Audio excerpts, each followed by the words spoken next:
ஓம் சிவாய நம வாய நம சிவாய சிவாய நம. இரண்டாம் தந்திரம் 451வது பாடலிலே திருமூலர் சுவாமிகள் கற்பக்கிரியை, அதாவது கரு உருவாக முறையை பற்றி சொல்கிறார். உயிர்கள் உலகத்தில் பிறவி எடுக்கும் முன்பு அவற்றின் முன் ஜென்மத்தில் அவற்றை விட்டு பிரிந்து இருந்த 25 தத்துவங்களை ஒன்றாக சேர்க்கிறார்.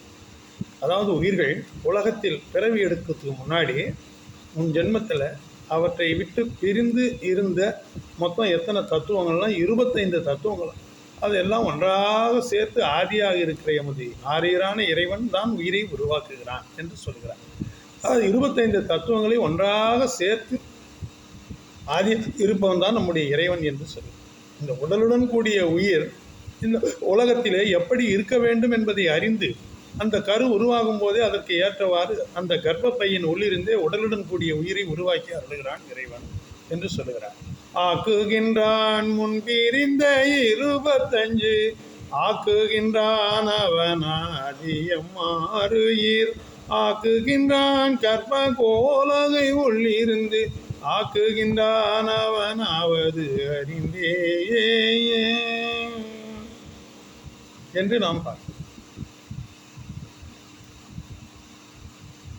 தியானத்தின் மூலம் உயிர்கள் அறியக்கூடிய 6 ஆதார சக்கரங்களில் முதலாவது மூலாதாரத்திற்கு மேல் இருக்கிற சுவாதிட்டான். அந்த சக்கரத்தின் அருகிலே மூச்சுக்காற்றின் வெப்பமும் பித்த நீரும் கலந்திருக்கிறது.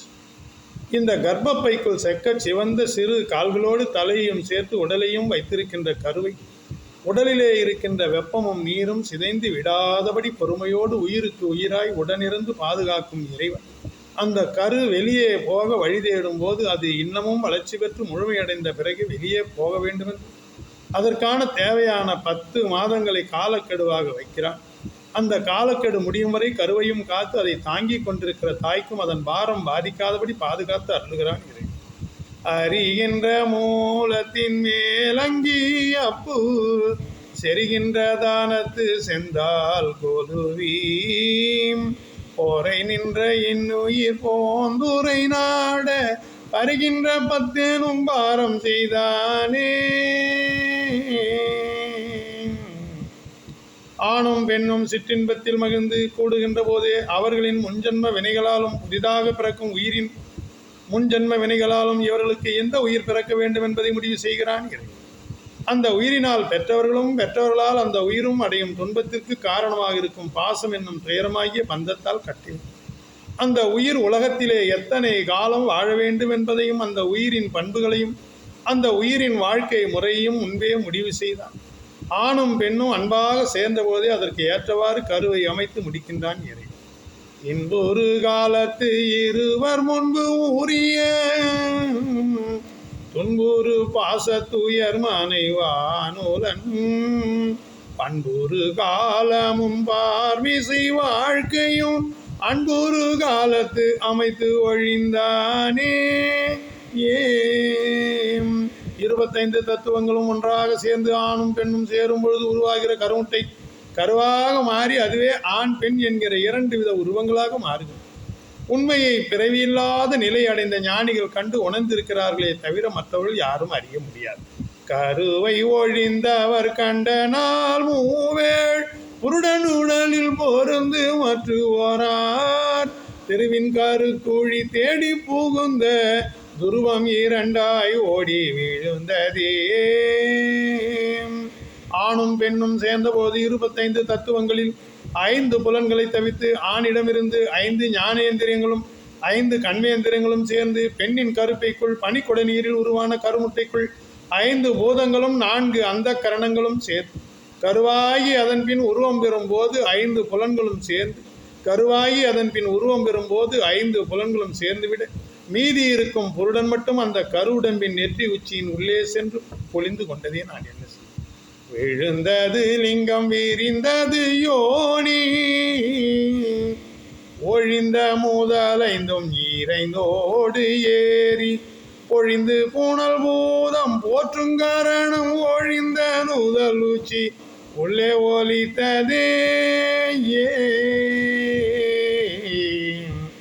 பூக்களின் மகரந்தத்தில் கலந்த காற்று உலகத்தில் பூவின் நறுமணத்தை பரப்பி காற்றிலேயே தங்க வைத்து அந்த காற்றை மற்ற உயிர்கள் சுவாசிக்கும் பொழுது பூவின் நறுமணத்தை நுகரச் செய்வது போல தாயின் கருப்பைக்குள் இருக்கும் கருவிற்குள் புகுந்திருக்கும் உயிரிலே கலந்திருக்கும் தனஞ்சயன் என்கிற காற்று அது குறிப்பிட்ட காலத்திலே குழந்தையாக பிறந்து முதலில் கூவி எழும்போது வெளிவந்து குழந்தையை முதலில் சுவாசிக்க செய்யும். அதுதான் தனஞ்சயன் என்ற காற்று. பூவின் மானத்தை பொருந்திய வாயும் தாவி உலகில் தரிப்பித்தவாறு போல் மேவிய சீவனில் மெல்லனில் வாயுவும்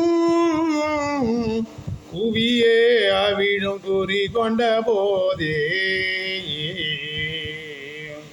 கரு உருவாகும் பொழுது அதனுடன் போகின்ற 8 விதமான சூட்சும உருவங்கள், 10 விதமான வாயுக்கள், 8 விதமான குணங்கள், இவற்றில் மூழ்கி இருக்கின்ற ஆன்மா அது உயிராக உடலில் இருக்கும்போது உருவாகும் 9 வாயில்கள். உடலின் மூலாதாரத்தில் இருக்கும் நாகமாகிய குண்டலினி 12 அங்களும், கழுத்துக்கு கீழே 8 அங்களும், மனிதர்களுக்கு கழுத்துக்கு மேலே 4 அங்குகளும் யோகிகளும். ஓடிக்கொண்டிருக்கும் மூச்சு காற்று இவை அனைத்தையும் அடக்கியாலும் இறைவன் தனது அருளால் பாதுகாத்து வழி நடத்தாமல் இருந்தால் கருவில் பிறக்கும் குழந்தை இழிபிறப்பாய் போகின்ற 8 புகுகின்ற 10 மூழ்கின்ற முத்தானும் 9 வாய்தலும் நாகமும் 8 4 புறவியும் பாகன் விரட்டான் எனில் பன்றியும் ஆமேயே.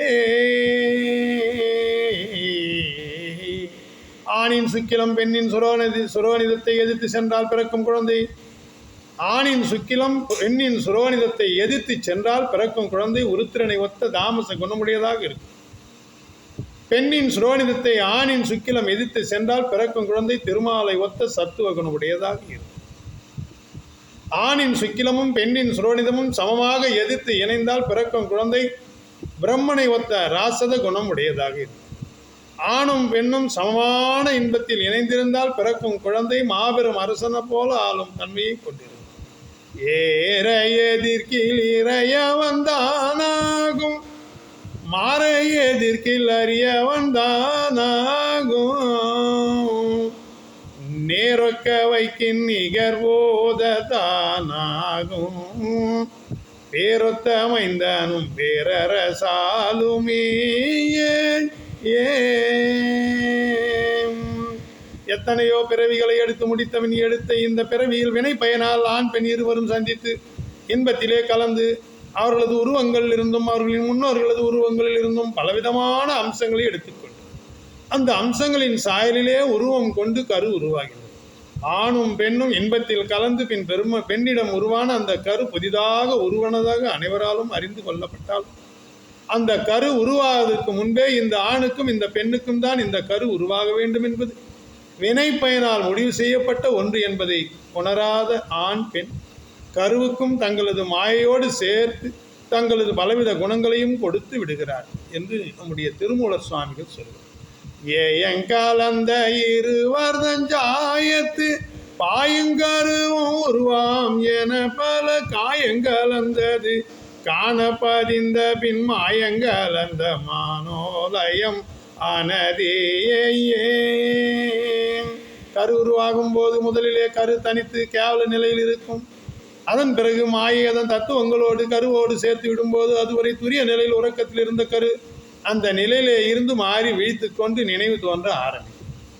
நினைவு தோன்றிய பின் அந்த கருவின் முற்பிறவிகளிலிருந்து தொடர்ந்து வரும் வினைப்பயன்களால் வரும் கண்மத்துடன் மாயேயம் என்கிற அசுத்த மாயையின் 7 வித காரியங்களும் சேர்ந்து மொத்தம் 8 வித மாயைகளை அந்த கரு பெற்றுவிடும். இதுவே கருவுடன் மாயைகள் சேரும் முறைமை என்று தூய்மையான வேதங்கள் எல்லாம் சொல்லுகிறது. இது 460வது. கற்பத்து கேவல மாயால் கிளை கூட்ட நிற்குந்துரியம் வேதித்து நினைவேழ வற்புறு காமியம் எட்டாதல் மாயே எஞ்சொற்புறு தூய்மறை வாக்கினான் சொல்லே.